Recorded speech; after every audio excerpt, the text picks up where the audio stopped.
بسم اللہ الرحمن الرحیم۔ السلام علیکم۔ میں ایک عام سا انسان ہوں، نہ کوئی خاص خوبی نہ کوئی بڑی کامیابی، بس زندگی کا ایک عام سا مسافر۔ لیکن میری بہن نیلم وہ الگ تھی۔ اس کی ہر ادا میں ایک ٹھہراؤ، ایک سکون تھا۔ وہ ایک مکمل پردے دار عبادت گزار لڑکی تھی۔ گھر میں جب بھی اسے دیکھتا وہ یا تو قرآن پڑھ رہی ہوتی یا تسبیح کے دانے اس کی انگلیوں میں ہوتے۔ تہجد اس کی عادت تھی اور 5 وقت کی نماز تو جیسے اس کی سانسوں میں رچی ہوئی تھی۔ شادی کے بعد میری بیوی نے گھر میں قدم رکھا تو میں چاہتا تھا کہ دونوں بہن اور بیوی ایک دوسرے کی ہمراز بنیں، لیکن شروع دن سے ہی ایک عجیب سا سرد پن محسوس ہوتا۔ میری بیوی نیلم کے بارے میں کچھ خاص پسند نہیں کرتی تھی۔ ایک دن شام کو کام سے واپس آیا تو بیوی میرے پاس آ کر بیٹھ گئی، چائے کا کپ میرے ہاتھ میں دیتے ہوئے بولی، آپ کی بہن تو جیسے ولی اللہ بنی پھرتی ہے، ہر وقت قرآن، ہر وقت نماز، کچھ اور بھی آتا ہے اسے یا نہیں؟ میں چونکا لیکن غصے کو دبا کر بولا، تمہیں کیا مسئلہ ہے اس سے؟ وہ جو بھی کرتی ہے اپنے رب کے لیے کرتی ہے، کسی دکھاوے کے لیے نہیں۔ وہ ہنس پڑی ایک طنزیہ مسکراہٹ کے ساتھ، ہاں بالکل، سب جانتے ہیں وہ کتنی نیک ہے، مجھے تو لگتا ہے صرف دکھاوا ہے۔ میں خاموش ہو گیا، دل میں چبھن ہوئی۔ میں جانتا تھا نیلم ایسی نہیں ہے، لیکن یہ شکوہ بیوی کے منہ سے بار بار سننا تکلیف دہ تھا۔ میں نے کئی بار بیوی کو سمجھانے کی کوشش کی، وہ تمہاری چھوٹی بہن جیسی ہے، تھوڑا لحاظ کر لیا کرو، مگر وہ ہمیشہ کہتی، میں سب جانتی ہوں، نیکی کے پیچھے چھپی چالاکیاں بہت دیکھی ہے میں نے۔ میں حیران ہوتا کہ وہ ایسا کیوں کہتی ہے۔ نیلم نے کبھی اس سے اونچی آواز میں بات تک نہیں کی تھی، ہر وقت ادب سے بات کرتی، گھر کے کاموں میں ہاتھ بٹاتی اور اپنا کمرہ تک خود صاف رکھتی۔ وہ کبھی کسی کے معاملے میں دخل نہیں دیتی تھی۔ پھر آخر اسے چڑھنے کی کیا وجہ ہو سکتی ہے؟ نیلم کے الفاظ اب بھی میرے کانوں میں گونج رہے تھے، بھائی جان، مجھے طلاق ہو گئی ہے۔ پچھلے ہفتے وہ خاموشی سے میرے پاس آئی تھی اور کچھ کہے بغیر زمین کو دیکھتی رہی تھی۔ اس کے چہرے پر نہ آنسو تھے نہ غصہ، بس ایک عجیب خالی پن، جیسے کوئی اندر سے بالکل ختم ہو چکا ہو۔ جب اس نے طلاق کا بتایا تو میری زبان بند ہو گئی۔ میں نے زیادہ سوال نہیں کیے، شاید میں جاننا بھی نہیں چاہتا تھا۔ اس کے ہاتھ میں ایک چھوٹا سا بیگ تھا۔ اس نے بتایا، شوہر نے کہا کہ وہ مزید میرا خرچ نہیں اٹھا سکتا، کہتا ہے اس نے کوشش کی لیکن میں نے کبھی رشتہ نبھانے کی کوشش نہیں کی۔ میں خاموش رہا۔ بیوی کچن میں تھی، نیلم کو دیکھ کر ایک پل کے لیے رکی، پھر بغیر کچھ کہے پلٹ گئی۔ میں نے نیلم سے کہا، تم فی الحال یہیں رہو، تمہیں کسی اور کے سہارے کی ضرورت نہیں۔ اگلے دن میں نیلم کے کمرے کے لیے نئی چادریں اور ایک پنکھا لینے بازار گیا۔ جب لوٹا تو دیکھا کہ وہ قالین پر بیٹھی قرآن پڑھ رہی تھی۔ میں نے سر ہلایا اور کمرے میں چلا گیا۔ کچھ دن بعد بیوی نے بات چھیڑی، کب تک رہے گی آپ کی بہن یہاں؟ میں نے مختصر جواب دیا، جب تک چاہے۔ تو کیا اب اس کا سارا خرچ بھی آپ ہی اٹھائیں گے؟ اس کی آواز میں طنز تھا، اگر میں نہیں اٹھاؤں گا تو کیا کوئی اور اٹھائے گا؟ بات وہیں ختم ہو گئی، لیکن خاموشی میں ایک سوال لٹک گیا، کیا واقعی میں ساری زندگی کی ذمہ داری نبھا سکوں گا؟ نیلم گھر کے کاموں میں ہاتھ بٹانے لگی تھی، لیکن وہ زیادہ تر خاموش رہتی۔ دن میں کبھی کبھار تسبیح کے ساتھ بیٹھی دکھتی یا کچن میں میری بیوی آمنہ کے ساتھ، مگر دونوں کے درمیان بات چیت کم تھی۔ ایک دن میں دفتر سے جلدی واپس آیا تو آمنہ صحن میں کپڑے ڈال رہی تھی۔ مجھے دیکھتے ہی بولی، آپ کی بہن نے آج بازار سے کچھ مہنگی چیزیں منگوائیں، پرفیوم، مہندی، شیمپو، یہ سب ضروری تھا؟ میں نے حیرت سے پوچھا، کتنے کے تھے؟ 5,000 کے قریب۔ میں نے نیلم سے بات کی، اس نے کہا، بھائی، طلاق کی بات پہلی بار کچھ اپنے لیے خریدا، اگر مناسب نہ لگا تو واپس کر دیتی ہوں۔ میں نے سر ہلایا، رہنے دو، بس آئندہ خیال رکھنا۔ اس بات پر آمنہ نے کئی دن تک مجھ سے بات نہیں کی۔ میں یہ سب سنبھالنے کی کوشش کر رہا تھا، لیکن اب روزمرہ اخراجات میں بھی فرق آ رہا تھا۔ پہلے جو چیز مہینے میں ایک بار آتی، اب 2 بار منگوانی پڑتی۔ نیلم کے لیے الگ میڈیسن، کچھ کپڑے، کچھ ذاتی ضروریات۔ ایک دن نیلم نے کہا، بھائی، مجھے ایک سلائی مشین لے دے، میں کچھ سلائی شروع کر لوں، تھوڑا ہاتھ بڑھ جائے گا۔ میں اسے لے کر قریبی مارکیٹ گیا، وہاں سے ایک درمیانے درجے کی مشین خریدی۔ نیلم نے سلائی شروع کر دی۔ چند دنوں میں اس نے کچھ محلے کی عورتوں کے کپڑے سی دیے، تھوڑے پیسے بھی آنے لگے۔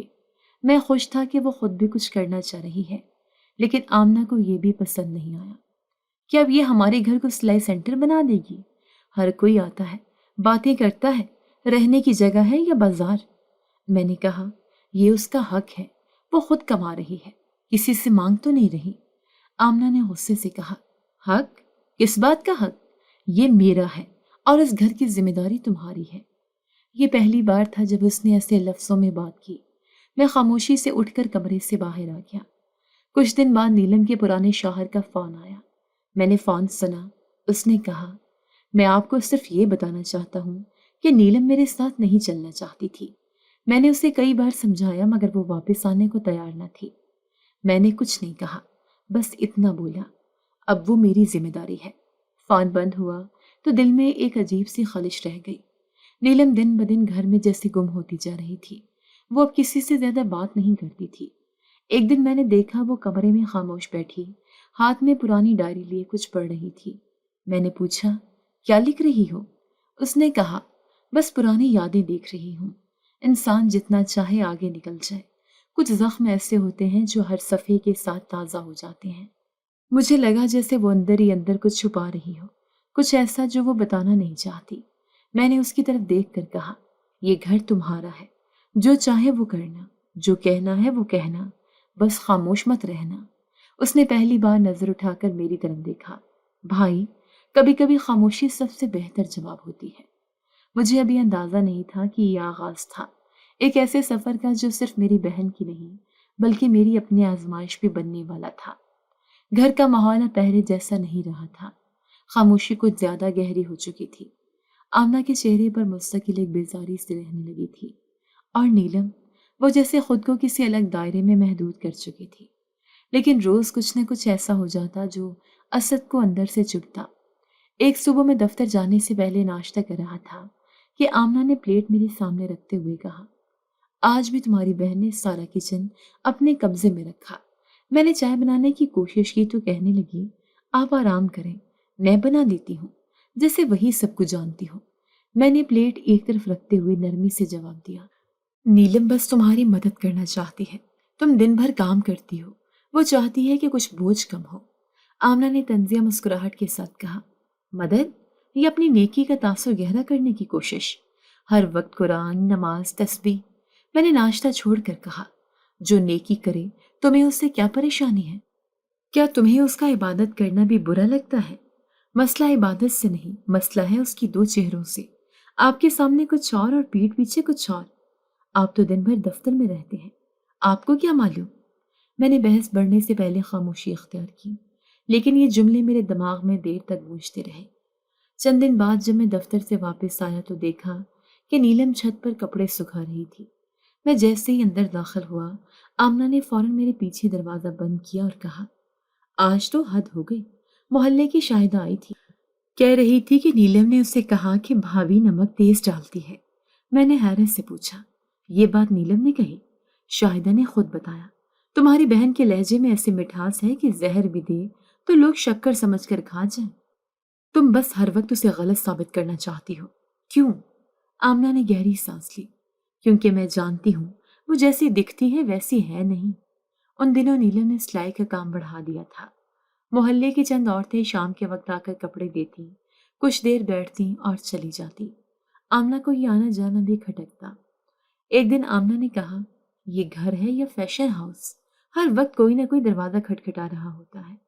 کیا ہم نے یہ سوچا تھا جب شادی کی تھی؟ میں نے کہا نیلم اپنے خرچے خود اٹھانا چاہتی ہے۔ تمہیں اندازہ بھی ہے کہ اس نے میرے اوپر بوجھ کم کرنے کی کتنی کوشش کی ہے؟ کاش وہ بوجھ کم کرتی۔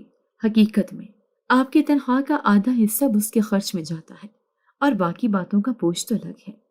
ایک دن رات کو میں کمرے میں بیٹھا اخبار پڑھ رہا تھا کہ نیلم دروازہ کھول کر اندر آئی۔ ہاتھ میں ایک لفافہ تھا۔ بھائی، یہ کچھ پیسے جمع ہوئے ہیں، آپ رکھ لیں، میرے اخراجات اسی میں سے چلیں گے۔ میں نے لفافہ دیکھا، 2-3 ہزار روپے ہوں گے۔ میں نے واپس پکڑاتے ہوئے کہا تمہیں کسی چیز کی فکر کرنے کی ضرورت نہیں، بس اپنا کام جاری رکھو۔ آمنہ کو جیسے یہ بات بھی ہضم نہ ہوئی۔ اگلے دن چائے کی میز پر بولی بہت چالاکی سے آپ کو متاثر کر رہی ہے، سلائی کے نام پر 2000 لا کر دیا اور آپ کا دل جیت لیا۔ میں نے غصے میں چائے کا کپ رکھ دیا۔ کیا تم ہر بات میں شک نکالو گی؟ تمہیں اس کی نیکی بھی دکھاوا لگتی ہے، اس کی کمائی بھی دکھاوا۔ آخر تم چاہتی کیا ہو؟ میں صرف سچ دیکھتی ہوں، جو رشتہ نبھانے میں ناکام رہے، جو شوہر کے ساتھ نہیں چل سکی، وہ اب میرے گھر میں پاکیزگی کا درس دیتی ہے۔ میں نے اسے سخت لہجے میں ٹوکا۔ بس کرو، تمہاری زبان اب حد پار کر رہی ہے۔ نیلم میری بہن ہے، وہ یہاں مہمان نہیں، گھر کا فرد ہے، اور اگر تمہیں اس کی موجودگی سے اتنی تکلیف ہے تو کھل کر کہو۔ آمنہ خاموش ہو گئی، لیکن وہ خاموشی وقتی تھی، اندر کچھ سلگ رہا تھا جو روزمرہ کے چھوٹے چھوٹے واقعات میں باہر آتا رہتا۔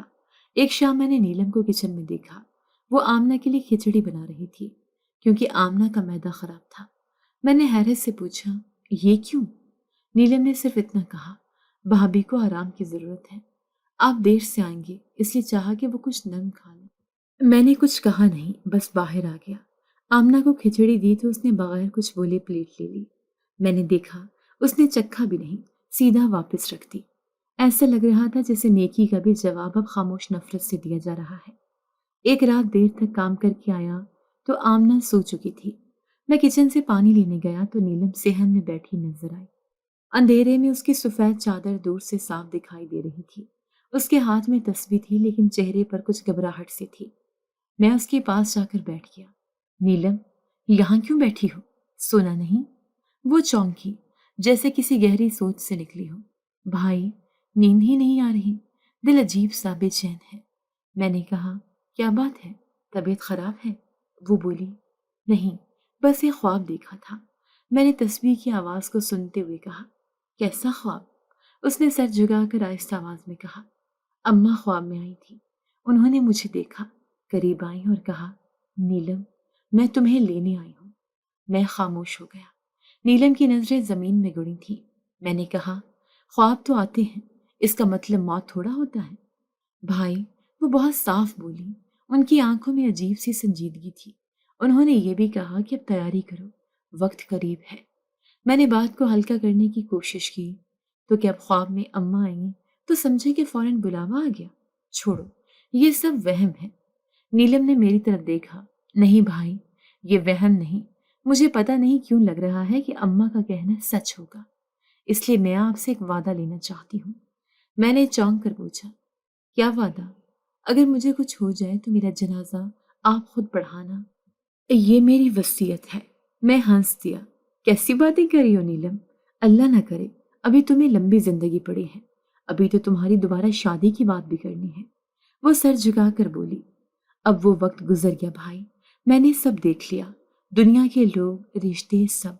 اب دل بس چاہتا ہے کہ خاموشی سے نکل جاؤں، کوئی شور نہ ہو، کوئی رونا دھونا نہ ہو، بس جنازہ سادگی سے ہو اور آپ خود نماز پڑھائیں۔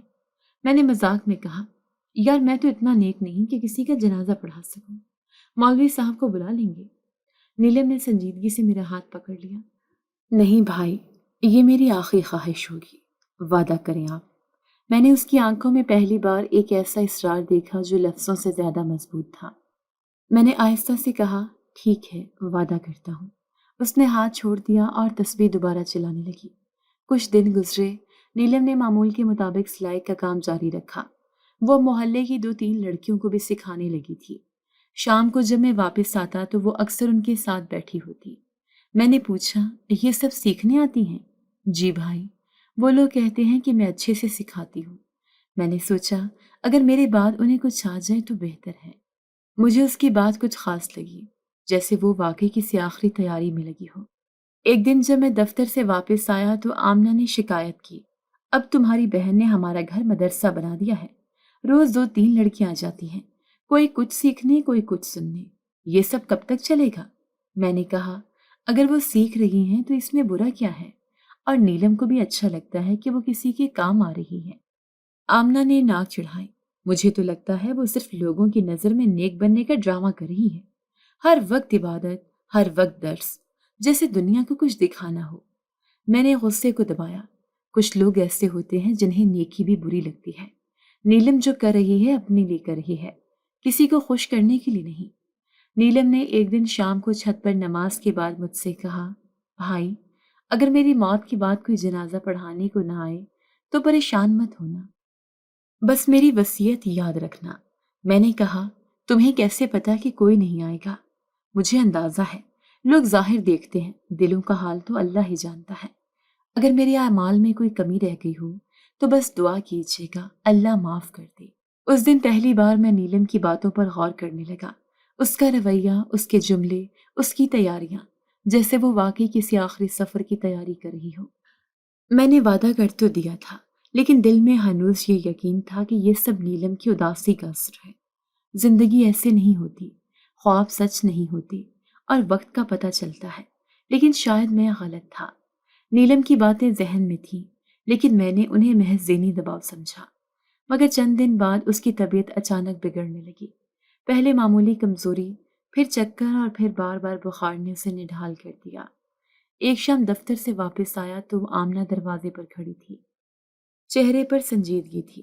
نیلم کی طبیعت ٹھیک نہیں، صبح سے چارپائی پر پڑی ہے، کچھ کھایا پیا بھی نہیں۔ میں فوراً اس کے کمرے میں گیا۔ وہ کمبل میں لپٹی لیٹی تھی، آنکھیں آدھی بند اور چہرے پر عجیب سی زردی۔ میں نے اس کے ماتھے پر ہاتھ رکھا، تیز بخار تھا۔ نیلم، دوا لی ہے تم نے؟ وہ آہستہ سے بولی، بھائی، جسم میں جان نہیں، صرف نیند سی آتی ہے، کچھ سمجھ نہیں آتا۔ میں اسے قریبی کلینک لے گیا۔ ڈاکٹر نے معائنے کے بعد دوا دی اور کہا، یہ کوئی عام بخار لگتا ہے، لیکن خون کے ٹیسٹ کروا لیں تاکہ کچھ واضح ہو۔ اگلے دن ٹیسٹ رپورٹ میں کچھ خاص سامنے نہیں آیا، پھر بھی بخار کم نہ ہوا۔ نیلم کی حالت روز بروز بگڑتی جا رہی تھی۔ 3 دن بعد وہ بستر سے اٹھنے کے قابل بھی نہیں رہی۔ وہ جو ہمیشہ خود اپنا کام کرتی تھی، اب پانی کا گلاس بھی ہاتھ میں پکڑتے کپ کپاتی۔ آمنہ کے رویے میں کوئی بڑی تبدیلی نہیں آئی، البتہ اب وہ اکثر خاموشی سے نیلم کے کمرے کے دروازے کے پاس سے گزر جاتی۔ میں نے دوا تبدیل کروائی، ایک اور ڈاکٹر سے رجوع کیا۔ اس نے کچھ مزید ٹیسٹ لکھے مگر سب نارمل آئے۔ ایک رات نیلم نے مجھے آواز دی، بھائی، اگر مجھے کچھ ہو جائے تو اماں کی قبر کے پاس دفنانا، وہیں سکون ملے گا۔ میں نے تلخ لہجے میں کہا، تمہیں کچھ نہیں ہوگا، تمہارے لیے ہم سب دعا کر رہے ہیں۔ اس نے آنکھیں بند کر کے کہا، دوا نہیں اثر کر رہی، شاید دعا بھی راستہ بھول گئی ہے۔ میں نے اس کے کمرے میں ایک تیماردار رکھنے کی بات کی، لیکن اس نے انکار کر دیا۔ آپ کے ہوتے ہوئے مجھے کسی اور کی ضرورت نہیں۔ آمنہ نے ایک دن پوچھا، یہ سب کیا ہو رہا ہے؟ 1 ہفتہ ہو گیا، دوا بدل چکے، ٹیسٹ نارمل، پھر بھی یہ بستر پر کیوں ہے؟ میں نے سختی سے جواب دیا، تمہارے پاس اگر اس کا علاج ہے تو بتا دو، ورنہ خاموش رہو۔ آمنہ نے منہ موڑ لیا، مگر میں جانتا تھا وہ اندر ہی اندر کچھ اور سوچ رہی تھی۔ نیلم کی آنکھوں کے گرد ہلکے پڑ چکے تھے، وہ گھنٹوں خاموش پڑی رہتی، صرف تسبیح کے دانے چلتے رہتے۔ ایک دن میں اس کے پاس بیٹھا تھا، اس نے آہستہ سے کہا، بھائی، آپ جنازہ پڑھانا مت بھولنا، یہ وعدہ تھا آپ کا۔ میں نے اس کے ہاتھ تھام لیے، میں وعدہ نبھاؤں گا، لیکن تم نے جانا نہیں ہے ابھی۔ اس نے مسکرا کر آنکھیں بند کر لی۔ شاید فیصلہ ہو چکا ہے۔ اسی رات اس کی سانسیں اکھڑنے لگی۔ میں اسے لے کر اسپتال گیا۔ ڈاکٹر نے اسے آکسیجن دی، ڈرپ لگی، انجیکشن لگے، لیکن چہرے پر سکون نہیں آیا۔ صبح 4 بجے وہ خاموشی سے دنیا سے چلی گئی۔ میں وہیں اس کے سرہانے بیٹھا تھا، آنکھیں کھلی تھیں جیسے آخری لمحے بھی کسی کو دیکھنے کی کوشش کی ہو۔ اس کی موت میرے لیے ایک دھچکا تھی، لیکن حیرت نہیں، اس نے شاید واقعی اپنی روانگی محسوس کر لی تھی۔ میں نے اسپتال سے واپسی پر گھر والوں کو خبر دی۔ آمنہ کچن میں تھی، خاموشی سے آئی اور کچھ دیر نیلم کے کمرے کے دروازے پر کھڑی رہی، پھر بغیر کچھ کہے واپس چلی گئی۔ محلے والوں کو اطلاع دی، جنازے کی تیاری شروع ہوئی۔ میں نے لڑکے کو بھیجا کہ قاری صاحب کو جنازے کے لیے بلائیں۔ لڑکا کچھ دیر بعد واپس آیا، چہرہ عجیب سا تھا۔ میں نے پوچھا، قاری صاحب آ رہے ہیں؟ انہوں نے انکار کر دیا، کہہ رہے تھے میں جنازہ نہیں پڑھا سکتا۔ کیوں؟ کوئی وجہ بتائیں؟ بس کہا، مجھے کچھ ٹھیک نہیں لگ رہا، دل نہیں مان رہا۔ میرے لیے یہ بات ناقابل یقین تھی۔ میں نے خود فون اٹھایا اور قاری صاحب کو کال کی۔ قاری صاحب، یہ وقت تو آپ کو میرے ساتھ کھڑا ہونا چاہیے، نیلم آپ کی شاگرد تھی۔ بھائی جان، معاف کیجیے گا، میں نے خود پر جبر کر کے بھی کوشش کی، لیکن مجھے کچھ ایسا محسوس ہو رہا ہے کہ میں نہیں جا سکتا۔ ایسا کیا محسوس ہو رہا ہے؟ سمجھا نہیں سکتا، بس عجیب سی کیفیت ہے، دل گھبرا رہا ہے۔ میں نے فون بند کر دیا۔ وہی نیلم جس کی نیکی کے سب قائل تھے، آج اس کا جنازہ پڑھانے سے سب کترا رہے تھے۔ میں نے ایک اور مسجد کے امام سے رابطہ کیا۔ انہوں نے پہلے بات سنی، پھر خاموش ہو گئے، پھر بولے، معذرت، میرے کندھے یہ بوجھ نہیں اٹھا سکتے۔ مجھے غصہ تو آیا لیکن حیرت زیادہ تھی۔ پھر محلے کے بزرگ حاجی سلیم سے بات کی، جنہوں نے زندگی بھر جنازے پڑھائے تھے۔ وہ گھر آئے، میت کے پاس کھڑے ہوئے، کچھ پڑھا، پھر باہر نکل آئے۔ کیا ہوا حاجی صاحب؟ میں پیچھے لپکا، بیٹا، دل گھبرا رہا ہے، اندر جیسے کوئی بوجھ ہے۔ میں نے زندگی میں سینکڑوں جنازے پڑھائے، لیکن اس کمرے میں داخل ہوتے ہی کچھ عجیب سا احساس ہوا۔ میں معذرت چاہتا ہوں۔ اب صورتحال میرے قابو سے نکل رہی تھی۔ ایک کے بعد ایک انکار۔ میں نے محلے کے لوگوں کو جمع کرنا شروع کیا۔ کچھ لوگ آئے، کچھ نے بہانہ بنایا، بھائی، ہم نیلم کو جانتے تھے، لیکن اس کے بارے میں کچھ عجیب باتیں سننے میں آئی ہیں، ہم شرکت نہیں کر سکتے۔ کیا باتیں؟ میں نے ایک شخص سے پوچھا۔ نہیں معلوم، کچھ عورتوں نے کہا کہ نیلم کچھ عمل کرتی تھی، ہم نہیں جانتے، لیکن ایسے ماحول میں شریک ہونا مناسب نہیں لگتا۔ یہ وہی لوگ تھے جو نیلم سے دعائیں کرواتے تھے، جو اسے قرآن کی تلاوت سن کر خوش ہوتے تھے۔ اب سب الگ ہو رہے تھے۔ آمنہ دروازے پر کھڑی خاموش سب دیکھ رہی تھی۔ میں نے ایک نظر اس پر ڈالی، نہ اس نے کوئی رائے دی، نہ قدم بڑھایا۔ دوپہر ہو چکی تھی، میت ویسے ہی پڑی تھی، غسل دے دیا گیا تھا، کفن لپیٹا جا چکا تھا، لیکن جنازہ پڑھانے والا کوئی نہیں۔ میں نے ایک اور قاری صاحب کو فون کیا جو دوسرے محلے میں رہتے تھے۔ انہوں نے بھی بہانہ بنایا، میرے بچے بیمار ہیں، گھر سے نہیں نکل سکتا۔ اب وقت نکلا جا رہا تھا اور میں نیلم کی آنکھوں میں وہ خواب یاد کر رہا تھا جس میں اماں اسے لینے آئی تھی، اور وہ وصیت کہ میں خود جنازہ پڑھاؤں۔ میں نے خود کو سنبھالا، وضو کیا، نماز جنازہ کا طریقہ یاد کیا۔ محلے کی دو نوجوان لڑکیاں ہیں جن سے کچھ دیر پہلے میری دکان پر ملاقات ہوئی تھی، وہ خاموشی سے میرے پیچھے کھڑے ہو گئے۔ میں نے سب کو بتایا، اگر کوئی اور نہیں آئے گا تو میں خود جنازہ پڑھاؤں گا۔ یہ اس کی وصیت تھی اور اب میرا فرض ہے۔ چند لوگ ہچکچاتے ہوئے قریب آئے، کل ملا کے 8 افراد۔ ایک ایسی لڑکی کا جنازہ جس نے سب کی بھلائی چاہی، جو سب کے لیے دعا گو رہی۔ آج اس کے جنازے میں صرف 8 افراد۔ نماز کے بعد میت کو قبرستان لے جایا گیا۔ قبرستان کا دروازہ جیسے ہی کھلا، ایک عجیب خاموشی میرے سامنے پھیل گئی۔ سورج ڈھل رہا تھا اور ہلکی ہلکی ٹھنڈی ہوا اس ماحول کو اور سنجیدہ بنا رہی تھی۔ جنازے میں آنے والے گنتی کے چند لوگ میرے پیچھے خاموش کھڑے تھے۔ نیلم کی میت گاڑی سے اتاری گئی۔ میں نے سامنے موجود قبر کی جگہ کی طرف اشارہ کیا جہاں پہلے سے نشان لگا ہوا تھا۔ قبرستان کا مالی سامنے کھڑا تھا، ہاتھ میں کدال، مگر نظریں زمین پر۔ میں نے اس سے کہا، قبر کھودنے کا وقت ہو گیا ہے، جلدی کرو۔ اس نے نظریں اٹھا کر میری طرف دیکھا۔ بھائی صاحب، معذرت کے ساتھ، میں نہیں کھود سکتا۔ میں چونکا۔ کیوں؟ تمہارا کام ہے، اسی لیے تو تمہیں رکھا گیا ہے۔ پتہ نہیں، لیکن دل نہیں مان رہا۔ آج صبح سے اس جگہ کے آس پاس کچھ عجیب سی بدبو ہے۔ جب بھی ادھر جاتا ہوں، سانس رکنے لگتی ہے، مجھے کچھ صحیح نہیں لگ رہا۔ میں نے خود آگے بڑھ کر جگہ دیکھی۔ زمین معمولی سی نم تھی، مگر کوئی خاص چیز دکھائی نہیں دی۔ بدبو؟ یہاں؟ میں نے اسے سونگھنے کی کوشش کی، مجھے کچھ محسوس نہیں ہوا۔ پھر ایک اور مزدور، رشید، جو اکثر قبریں کھودتا تھا، آگے آیا۔ بھائی، میں بھی معذرت چاہتا ہوں، میرا دل گھبرا رہا ہے، ہاتھ کانپ رہے ہیں۔ کل رات بھی یہاں آیا تھا تو لگا جیسے کوئی میرے پیچھے کھڑا ہو۔ میں نے سختی سے کہا، یہ تم لوگوں کی وہم پرستی ہے، ایک میت کو دفن کرنا ہے اور تم سب ڈر رہے ہو۔ رشید نے آہستہ سے کہا، یہ صرف ڈر نہیں ہے بھائی جان، یہ قبر، یہ جگہ، کچھ نہ کچھ تو ہے یہاں۔ سب ایک دوسرے کی طرف دیکھنے لگے، کسی نے قدم آگے نہیں بڑھایا۔ وہ دو نوجوان جو میرے ساتھ نماز جنازہ میں کھڑے تھے، خاموشی سے پیچھے ہو گئے۔ میں نے کدال اپنے ہاتھ میں لی۔ ٹھیک ہے، اگر تم لوگ انکار کرتے ہو تو میں خود کھودوں گا۔ زمین سخت تھی، مٹی میں نمی تھی، لیکن اندرونی تہ خشک محسوس ہو رہی تھی۔ 2-3 ضربیں ماری تو زمین سے ہلکی سی بدبو اٹھنے لگی۔ کچھ لمحوں بعد وہی بدبو اتنی تیز ہو گئی کہ سانس لینا مشکل ہونے لگا۔ رشید نے پیچھے ہٹتے ہوئے کہا، میں نے کہا تھا، یہ جگہ کچھ ٹھیک نہیں۔ میں نے کام روکا نہیں، منہ پر رومال باندھا اور کھودتا رہا۔ کدال زمین میں گرتی جا رہی تھی اور بدبو بڑھتی جا رہی تھی۔ لوگ دور کھڑے دیکھ رہے تھے، کوئی قریب آنے کو تیار نہیں تھا۔ ایک جگہ پر مٹی جیسے سخت پتھر میں بدل گئی، بار بار مارنے پر بھی نہیں ٹوٹی۔ میں نے ہاتھ سے ہلایا تو نیچے سے کچھ عجیب سا کالا سا مواد نکلا، جیسے سڑی ہوئی کوئی چیز ہو۔ ایک آدمی چلایا، یہ کیا نکلا؟ زمین میں ایسا کیا ہے؟ میں نے غصے سے کہا، یہ سب اتفاق ہے، بس خاموشی سے کھڑے رہو۔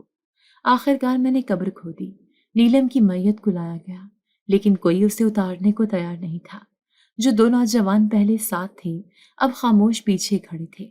میں نے ان کی طرف دیکھا، تم لوگ میری مدد کرو گے یا یہاں تماشا دیکھنے آئے ہو؟ ان میں سے ایک لڑکا آگے آیا، بھائی معذرت، لیکن ہمیں کچھ عجیب سا محسوس ہو رہا ہے، جیسے کوئی ہمیں روک رہا ہو۔ میں نے دان بھینچ لیے، روکنے والے صرف تمہارے وہم ہیں، چلو میت اٹھاؤ۔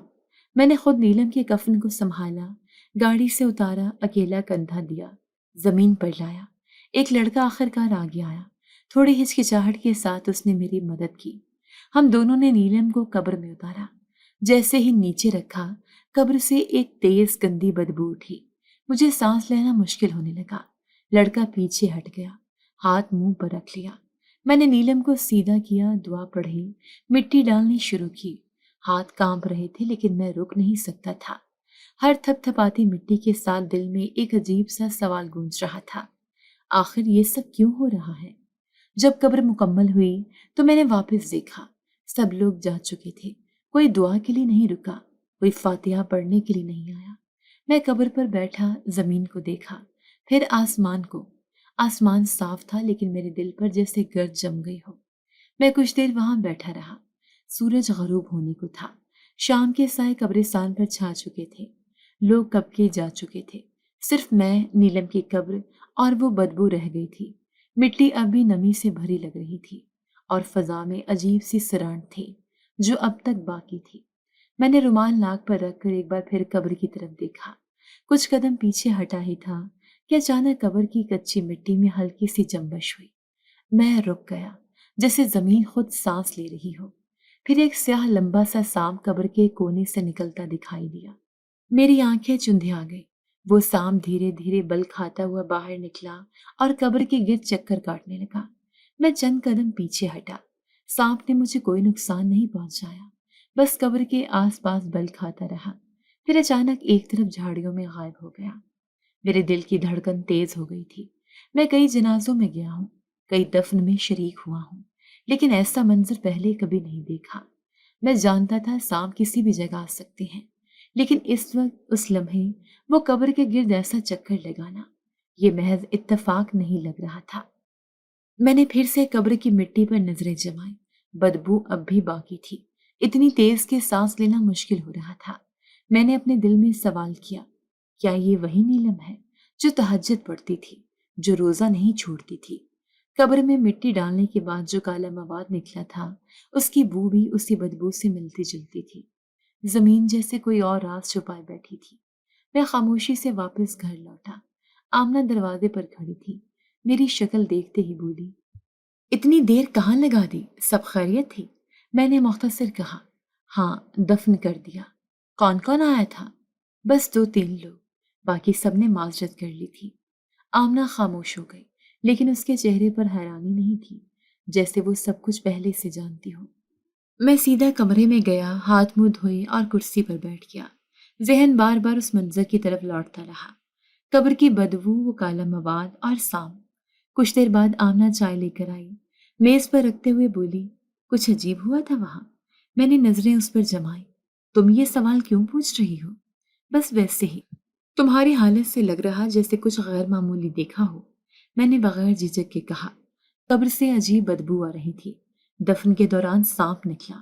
آمنہ خاموش رہی، پھر بولی، کہیں ایسا تو نہیں کہ نیلم کچھ غلط کاموں میں تھی؟ کیا مطلب؟ کبھی ایسا لگا کہ وہ کچھ چھپا رہی ہے، وہ جو ہر وقت اکیلے کمرے میں بند رہتی تھی، تسبیح کے نام پر کچھ اور پڑھتی ہو؟ میں نے غصے سے کہا، تم پھر وہی باتیں شروع کر رہی ہو، وہ مر چکی ہے، اب رحم کرو۔ آمنہ نے کچھ نہ کہا، بس چائے کا کپ اٹھایا اور واپس کچن میں چلی گئی۔ اگلے دن صبح میں پھر قبرستان گیا۔ قبر کے پاس پہنچا تو وہی بدبو اب بھی فضا میں موجود تھی۔ میں نے ارد گرد دیکھا، قبر کے قریب کی گھاس جیسے جلی ہوئی ہو یا کسی چیز سے مرجھا گئی ہو۔ ایک بوڑھا قبرستان کا رکھوالا میرے پاس آیا۔ بیٹا، اس قبر سے کل رات بھی بدبو آ رہی تھی۔ میں صبح پانی ڈالنے آیا تو قریب نہیں جا سکا۔ کچھ تو ہے یہاں۔ میں نے پوچھا، کبھی ایسا پہلے بھی ہوا؟ نہیں، اور خاص بات یہ ہے کہ یہ زمین کبھی اس قدر سخت نہیں تھی جیسے اندر کوئی مزاحمت ہو رہی ہو۔ میں خاموشی سے قبر کے قریب بیٹھ گیا۔ اذان ظہر ہو رہی تھی۔ میں نے آنکھیں بند کی اور دعا مانگی، یا اللہ، اگر نیلم کی نیت میں کھوٹ نہ تھی تو اس پر رحم فرما۔ اگر کچھ ایسا تھا جو وہ ہم سے چھپا گئی تو معاف کر دے۔ اس دعا کے دوران مجھے پہلی بار محسوس ہوا کہ شاید یہ قبر صرف ایک قبر نہیں بلکہ ایک پیغام ہے، ایک راز جو مجھے خود کھولنا ہوگا۔ گھر واپس آیا تو آمنہ پھر وہی بات دہرا رہی تھی۔ اس کی قبر سے ایسی بو کیوں آ رہی ہے؟ نیک لوگوں کی قبریں خوشبو دیتی ہیں، سنا ہے نا تم نے؟ میں نے اسے گھور کر دیکھا۔ جو دکھتا ہے وہی سچ ہو، ضروری نہیں، وہ بولی، یا پھر جو تمہیں لگتا ہے وہ سچ نہ ہو۔ میں کچھ کہے بغیر کمرے میں چلا گیا۔ نیلم کی ڈائری نکالی، ورق پلٹے اور اس کی آخری تحریر پھر پڑھی۔ کچھ سچائیاں ایسی ہوتی ہیں جو صرف زمین سمجھتی ہے، انسان تو بس اوپر کی سطح دیکھتا ہے۔ میں نے ڈائری بند کی۔ شاید نیلم کچھ کہنا چاہتی تھی لیکن اب وہ خود نہیں بول سکتی تھی۔ بس اس کی قبر، اس کی بدبو باقی تھی، وہی بدبو جو میرے سوالوں کا پہلا نشان بن چکی تھی۔ اس دن دفتر سے واپس آیا تو آمنہ کچن میں تھی۔ میں سیدھا اپنے کمرے میں گیا، کپڑے تبدیل کیے اور خاموشی سے بیٹھ گیا۔ نیلم کی ڈائری دوبارہ نکالی۔ اس کی آخری چند تحریریں بار بار پڑھنے کی عادت بن گئی تھی۔ ہر بار کوئی ایک جملہ دل میں تیر کی طرح چبھتا، جیسے وہ کچھ چھپا گئی ہو اور مجھے خود کھوجنے کے لیے چھوڑ گئی ہو۔ رات دیر سے سویا، نیند بھاری تھی جیسے کسی نے ذہن کو بوجھل سا کر رکھا ہو۔ آنکھ بند ہوتے ہی خواب شروع ہوا۔ میں ایک کھلے میدان میں کھڑا تھا۔ دائیں طرف ایک پرانی قبر تھی، وہی نیلم کی قبر۔ اس کے قریب ہلکی سی روشنی تھی، پھر ایک سایہ نمودار ہوا، جیسے کوئی دھند میں سے آہستہ آہستہ میرے قریب آ رہا ہو۔ جب وہ قریب آئی تو میں نے پہچان لیا، وہ ماں تھی۔ وہ بالکل ویسی ہی تھی جیسے آخری بار دیکھی تھی، سفید دوپٹہ سر پر، آنکھوں میں گہرائی اور چہرے پر سنجیدگی۔ وہ میرے سامنے آ کر رک گئی۔ اسد، تم نے ٹھیک کیا، نیلم کو دفنایا، وعدہ نبھایا۔ میں نے خاموشی سے سر جھکایا۔ ان کے الفاظ میں سکون تھا لیکن چہرے پر کوئی خوشی نہیں تھی۔ لیکن بیٹا، نیلم کی روح بے سکون ہے، وہ رکی ہوئی ہے، بندھی ہوئی ہے۔ تمہاری دعا کام آ سکتی ہے لیکن صرف دعا کافی نہیں۔ میں نے پوچھا، تو کیا کروں؟ ماں نے ہاتھ بڑھا کر میرے کندھے پر رکھا۔ صدقہ کرو، خیرات دو، اسے بہت ضرورت ہے، کچھ ایسا دو جو اس کے گناہوں کا کفارہ بنے۔ لیکن ماں، وہ تو نیک تھی، سب کچھ کرتی تھی۔ میرے منہ سے نکل گیا۔ ماں نے دھیرے سے کہا، وہ جو تم نے دیکھا وہ صرف ظاہری تھا، اللہ دلوں کو جانتا ہے۔ کچھ ایسے کام تھے جو وہ زبان سے نہیں مانتی تھی لیکن دل میں کرتے ہوئے جانتی تھی کہ وہ غلط ہے۔ کیا وہ واقعی؟ میں نے ڈرتے ہوئے پوچھا۔ وقت آئے گا، سب پتہ چل جائے گا، ابھی صرف اتنا جان لو، اسے بخشوانا ہے تو عمل شروع کرو، دیر مت کرنا۔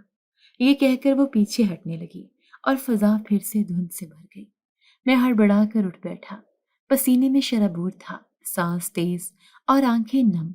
کمرے میں خاموشی تھی۔ گھڑی 4 بجا رہی تھی۔ صبح ہوتے ہی مسجد گیا، فجر کی نماز ادا کی اور مولوی صاحب سے ملاقات کی۔ میں نے سارا خواب سادہ لفظوں میں بیان کیا۔ مولوی صاحب نے کہا، اگر خواب میں ماں نے صدقہ خیرات کا کہا ہے تو اس میں تاخیر نہ کرو، اس کا مطلب یہی ہے کہ روح واقعی مشکل میں ہے۔ میں نے ان سے مشورہ لیا، کیا دینی مدرسے میں کچھ دے دوں؟ انہوں نے جواب دیا، مدرسہ ہو یا غریب گھرانے، جہاں میں دل کرے دو، بس نیت صاف ہو۔ اسی شام ایک پرانے دوست سے ملا جو قریبی بستی میں ایک یتیم بچوں کے مدرسے میں کام کرتا تھا۔ میں نے تفصیل بتائے بغیر کہا، کچھ مالی مدد کرنا چاہتا ہوں، چند کتابیں اور راشن بھی دینا ہے۔ اگلے دن سامان بھجوایا اور کچھ رقم بھی رکھی۔ دل میں ایک عجیب سا سکون آیا، جیسے کچھ بوجھ ہلکا ہو رہا ہو۔ آمنہ نے پوچھا، یہ سب کس لیے؟ میں نے کہا، نیلم کے لیے صدقہ کر رہا ہوں۔ خواب میں ماں نے کہا، روح کو سکون نہیں۔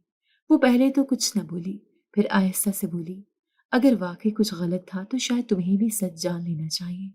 میں نے چونک کر اس کی طرف دیکھا۔ کیا مطلب؟ ابھی کچھ نہیں، وقت آئے گا تو بتاؤں گی، وہ کہہ کر کچن میں چلی گئی۔ میں نے اس رات دوبارہ قبر پر جانے کا فیصلہ کیا۔ شام کو مغرب کے بعد قبرستان پہنچا۔ بدبو اب کچھ کم محسوس ہو رہی تھی، یا شاید مجھے عادت ہو چکی تھی۔ قبر کے ارد گرد کی گھاس دوبارہ اگنے لگی تھی۔ میں قبر کے قریب بیٹھ گیا، ہاتھ اٹھائے اور لمبی دعا مانگی۔ یا اللہ، اگر نیلم سے غلطی ہوئی تو اسے معاف کر دے۔ میں نے جو صدقہ دیا وہ قبول فرما۔ قبر خاموش تھی، لیکن فضا میں ہلکی سی ٹھنڈک تھی، جیسے کسی نے ہاتھ رکھا ہو دل پر۔ واپسی پر میں خاموش تھا، لیکن ذہن میں کئی سوال تھے۔ ماں کے الفاظ، آمنہ کی باتیں، قبر کی حالت، سب کچھ ایک کہانی کی طرف اشارہ کر رہا تھا، جس کا اختتام ابھی باقی تھا۔ میں جانتا تھا کچھ اور بھی جاننا باقی ہے، اور اب وہ سوال میرے خوابوں میں نہیں، میری جاگتی آنکھوں کے سامنے کھڑا ہونے والا تھا۔ صبح ناشتے کی میز پر بیٹھا تھا، لیکن نوالا حلق سے نہیں اتر رہا تھا۔ نیلم کی قبر سے بدبو اب تھوڑی کم ضرور ہو چکی تھی، مگر میرے سوال کم نہیں ہوئے تھے۔ ماں کے خواب نے جیسے میرے یقین کی زمین ہلا دی تھی۔ میں جانتا تھا کہ اب مجھے اس کہانی کی جڑ تک جانا ہے۔ آمنہ کچن سے نکلی، میرے سامنے بیٹھ گئی، کافی دیر خاموشی سے مجھے دیکھتی رہی، پھر بولی، تمہارے چہرے پر واضح ہے نیند اب بھی تمہیں نہیں آتی۔ میں نے نظریں نہیں اٹھائیں، صرف کہا، ماں نے خواب میں کہا ہے نیلم کی روح بے سکون ہے، تم کچھ جانتی ہو تو اب چھپاؤ مت۔ وہ کچھ لمحے خاموش رہی، پھر دھیرے سے بولی، میں تب سے تمہیں بتانا چاہتی تھی جب نیلم تمہارے گھر آئی تھی، مگر تم نے کبھی سنا ہی نہیں۔ میں نے کہا، آج سن رہا ہوں، سچ سننا چاہتا ہوں، سب کچھ۔ تمہاری بہن نیک نہیں تھی، بس نیکی کا لبادہ اوڑھی ہوئی تھی۔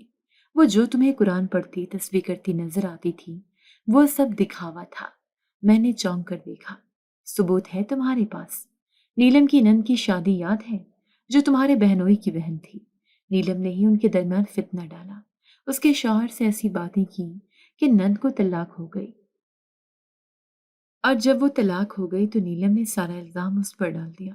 اس کے بعد اس نے تمہارے بہنوئی کو قابو میں لانے کے لیے مختلف عملیات شروع کیے۔ میں نے بے یقینی سے پوچھا، کالا جادو؟ ہاں، کالا جادو۔ میں نے اپنی آنکھوں سے اس کے کمرے میں وہ تعویذ دیکھے تھے جن پر کچھ بھی سمجھ نہیں آتا تھا۔ ایک دن اس کا بیگ صاف کرتے ہوئے مجھے کاغذ کا ایک گولا ملا، اس پر کالے رنگ سے الٹے سیدھے نقش بنے ہوئے تھے۔ تم نے مجھے کچھ نہیں بتایا۔ بتاتی کیسے؟ تم ہر بار نیلم کی طرفداری کرتے تھے۔ ایک بار بتایا تو تھا، کہا ایسی باتیں مت کرو، وہ نیک ہے، تو میں نے خاموش رہنا بہتر سمجھا۔ میں نے کرسی پیچھے کی اور اٹھ کر کمرے کے کونے میں جا بیٹھا۔ آمنہ میرے پیچھے آئی۔ وہ اپنے شوہر کو خود چھوڑنا چاہتی تھی۔ جب اس کا شوہر اسے منانے آیا تو وہ بولی، میں اب اس گھر نہیں جاؤں گی جہاں میری نند رہتی تھی۔ حالانکہ نند تو الگ ہو چکی تھی، لیکن نیلم نے کہا، میں نے اسے طلاق دلوائی ہے، اب اس کی چھاپ ہمیشہ اس گھر میں رہے گی۔ یعنی اس نے جان بوجھ کر طلاق کرائی؟ ہاں، اور پھر جادو کے ذریعے اپنے شوہر کو قابو میں لانا چاہا، مگر کچھ کام نہیں آیا، اور آخرکار شوہر نے بھی اسے چھوڑ دیا۔ میں نے ماتھا پکڑ لیا۔ میری بہن، جسے میں نے معصوم سمجھا، جسے میں نے دشمنوں کے تانوں سے بچایا، وہ اتنا کچھ کر چکی تھی اور میں اندھا رہا۔ آمنہ نے الماری سے ایک پرانی فائل نکالی، اس میں کچھ کاغذات رکھے تھے۔ یہ دیکھو، یہ وہی تعویذات ہیں جو میں نے سنبھال رکھے تھے۔ میں چاہتی تھی کہ تم ایک دن خود سب دیکھو۔ میں نے وہ کاغذ کھولا، اس پر واقعی الٹے سیدھے نقوش تھے۔ کچھ الفاظ عربی جیسے لگ رہے تھے، لیکن ترتیب ایسی تھی جو عام دینی کتب میں نہیں ہوتی۔ یہ کہاں سے آئے؟ نیلم کے تکیے کے نیچے سے۔ اور صرف یہ نہیں، اس نے محلے کی رشیدہ خالہ سے بھی چھپ کر کچھ سیکھنا شروع کیا تھا۔ وہ عورت مشہور ہے، عملیات کا کام کرتی ہے۔ ایک دن رشیدہ خالہ ہمارے دروازے تک آئی تھی اور بولی، نیلم کو کہو جو سیکھنے آئی تھی وہ مکمل کر لے، آدھا علم خطرناک ہوتا ہے۔ تم گھر پر نہیں تھے۔ میں نے کچھ نہیں کہا۔ میرے ہاتھ تھر تھر آ گئے، اور تم نے پھر بھی مجھے نہیں بتایا۔ بتایا ہوتا تو تم میری نیت پر شک کرتے۔ اب جب سب کچھ تمہیں خود محسوس ہو چکا ہے، قبر کی بدبو، جنازے سے انکار، سانپ، اب شاید تم یقین کرو گے۔ میں نے پھر ڈائری نکالی، نیلم کی لکھی ہوئی وہ بات یاد آئی، کچھ سچائیاں ایسی ہوتی ہیں جو صرف زمین سمجھتی ہے۔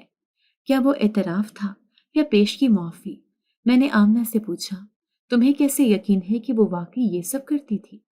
میں نے ایک رات اس کے کمرے کے باہر سنا، وہ آیتیں نہیں پڑھ رہی تھی، کچھ اور الفاظ دہرا رہی تھی جو نماز کا حصہ نہیں تھی۔ جیسے کسی عمل کی تکرار ہو۔ پھر وہ ایک کالی موم بتی جلا کر اس کے ارد گرد چلتی تھی۔ میں دروازہ کھولنے ہی والی تھی کہ وہ اچانک رک گئی۔ پھر اگلے دن اس نے خود کہا، بھابھی، رات کی روشنی اچھی نہیں لگی، اس لیے موم بتی جلا لی تھی۔ میں خاموش ہو گئی، لیکن میں جان چکی تھی کہ کچھ غلط ہو رہا ہے۔ میں نے وہ تمام لمحے یاد کیے جب نیلم خاموشی سے نماز پڑھتی تھی، تسبیح کرتی تھی، اور میں فخر سے سوچتا تھا کہ میری بہن ولی ہے، اور اب میرے سامنے تعویذات، عملیات، رشیدہ خالہ اور سب کچھ ایک مکروہ حقیقت کی شکل اختیار کر چکا تھا۔ میں نے آمنہ کی طرف دیکھا۔ کیا تم اس سے معاف کر سکتی ہو؟ وہ کچھ دیر خاموش رہی، پھر بولی، اگر اللہ معاف کرنے والا ہے تو میں بھی کر سکتی ہوں، مگر اس کا بوجھ اب تمہاری ضمیر پر ہے۔ میں جانتا تھا نیلم کی قبر پر جا کر مجھے صرف فاتحہ نہیں پڑھنی، بلکہ اب اس سچائی کو تسلیم کرنا بھی ہے۔ وہ نیلم جسے میں نے ہمیشہ نیک جانا، اپنے اندر کئی سچ چھپا کر گئی تھی۔ اس رات سونا آسان نہ تھا۔ میں بستر پر لیٹا تو نیند جیسے ایک بوجھ کی صورت میں آئی۔ دماغ تھکا ہوا تھا اور جسم بے حرکت۔ آنکھ بند ہوئی ہی تھی کہ خواب شروع ہو گیا۔ میں ایک سنسان جگہ پر کھڑا تھا، چاروں طرف اندھیرا تھا، صرف ایک ہلکی روشنی دائیں طرف جھلک رہی تھی۔ میں اس طرف چل پڑا۔ راستے میں ہر قدم پر زمین جیسے دھنسنے لگتی۔ اچانک وہی روشنی ایک طرف رکی اور پھر ایک چہرہ ابھرا۔ وہ ماں تھی، بالکل اسی انداز میں جیسے برسوں پہلے چھوڑ گئی تھی۔ سفید دوپٹہ، سادہ سا لباس اور آنکھوں میں وہی درد جو انہوں نے نیلم کی زندگی میں دیکھا تھا۔ ماں میرے قریب آئیں، ہاتھ میں ایک چھوٹا سا دیا تھا جو ہلکی ہلکی روشنی دے رہا تھا۔ میں نے ان سے کچھ کہنے کی کوشش کی لیکن زبان بند تھی۔ ماں نے خود بولنا شروع کیا، اسد، تم نے پوچھا تھا نا کہ نیلم کی قبر سے بدبو کیوں آتی ہے؟ جنازہ پڑھانے سے سب انکار کیوں کرتے ہیں؟ میں خاموش کھڑا رہا، بس سر جھکا دیا۔ نیلم وہ راستہ اختیار کر بیٹھی تھی جو رب کے راستے سے دور کرتا ہے۔ وہ شیطانی عمل سیکھنے لگی تھی۔ نیت میں فطور آ گیا تھا، دل عبادت میں نہیں تھا، صرف ظاہر کو سنوارا تھا۔ میری آنکھیں پھیل گئی۔ میں نے دل ہی دل میں کہا، ماں، آپ کو سب کیسے پتا چلا؟ ماں نے میرا سوال جیسے سن لیا ہو۔ اس دنیا سے چلے جانے کے بعد بھی روحیں ایک دوسرے کو پہچانتی ہیں۔ مجھے اپنی بیٹی کا حال معلوم ہے، اس لیے جن راستوں کا انتخاب کیا ان کی سزا اسے قبر میں مل رہی ہے۔ میں نے آنکھوں میں آنسو لے کر کہا، لیکن وہ تو قرآن پڑھتی تھی، نماز پڑھتی تھی، روزے رکھتی تھی۔ ماں نے آہستہ سے کہا، نماز صرف جسم سے ہو، دل حاضر نہ ہو تو وہ صرف ایک رسم بن جاتی ہے۔ نیلم نے عبادت کو صرف لوگوں کی نظروں میں جگہ بنانے کے لیے اپنایا۔ اس کا دل ان وظیفوں میں نہیں تھا جو اللہ کے لیے ہوتے ہیں، بلکہ ان اعمال میں تھا جو انسان کو شیطان کے قریب لے جاتے ہیں۔ ماں، آپ نے مجھے پہلے کیوں نہیں بتایا؟ وقت نہیں آیا تھا، اب آیا ہے، کیونکہ تم نے خود سچائی کے دروازے پر دستک دی ہے۔ اب تمہیں سچ سننا ہوگا، پورا سچ۔ ماں نے زمین کی طرف اشارہ کیا۔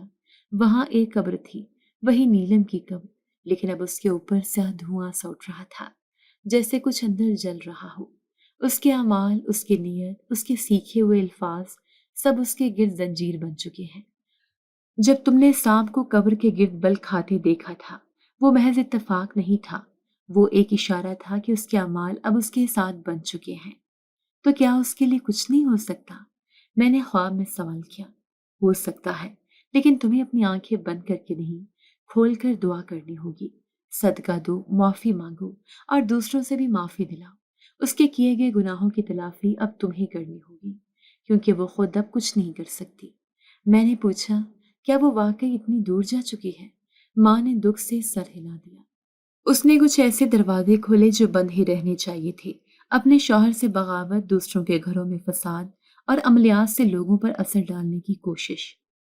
یہ سب وہ اعمال تھے جنہیں تم نہ دیکھ سکے۔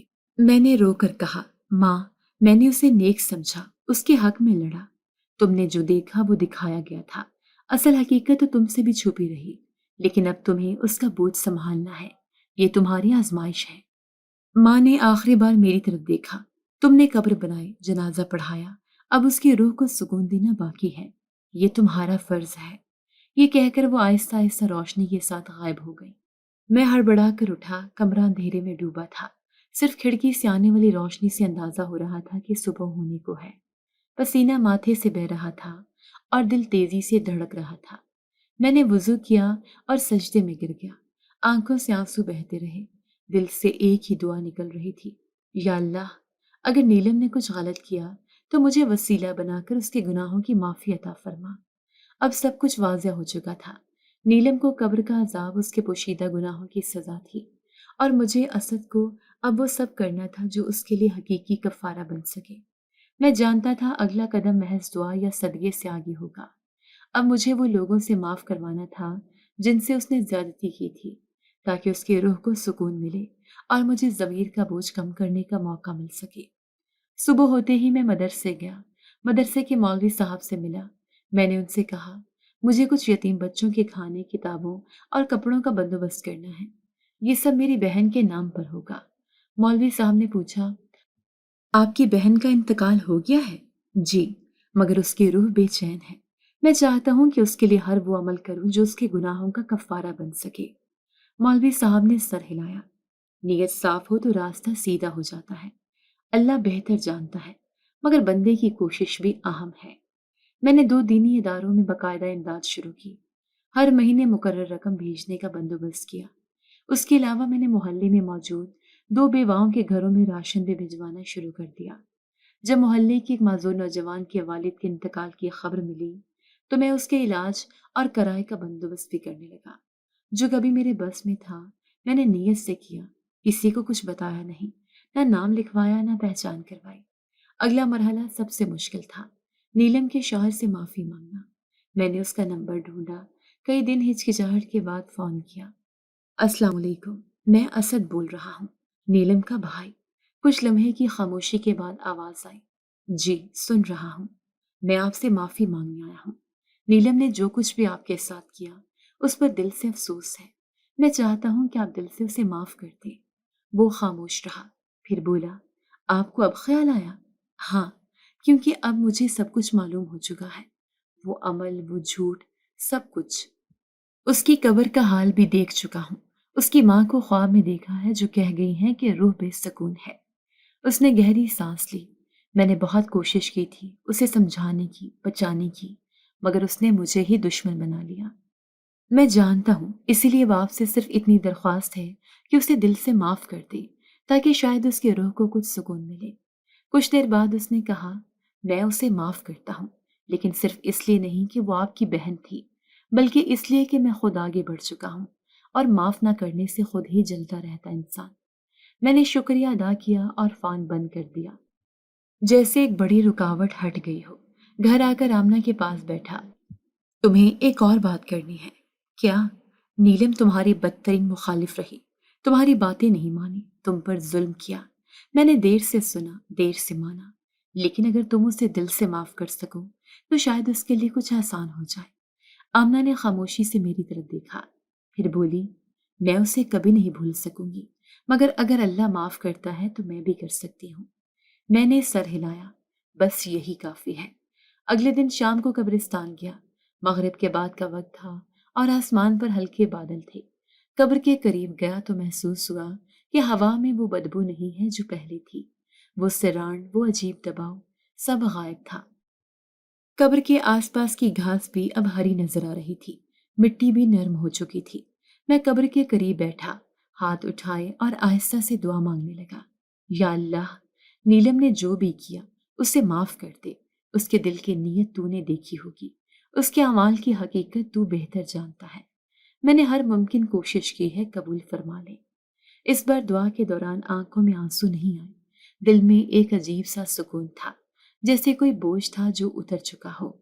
واپسی پر قبرستان کے مالی سے ملاقات ہوئی۔ وہ مجھے دیکھ کر بولا، پچھلے 2 دن سے قبر کی جگہ پر کچھ بدلا بدلا سا لگ رہا ہے۔ پہلے جہاں بدبو تھی اب جیسے خوشبو آتی ہے، اور کل رات پہلی بار میں وہاں آرام سے بیٹھ پایا۔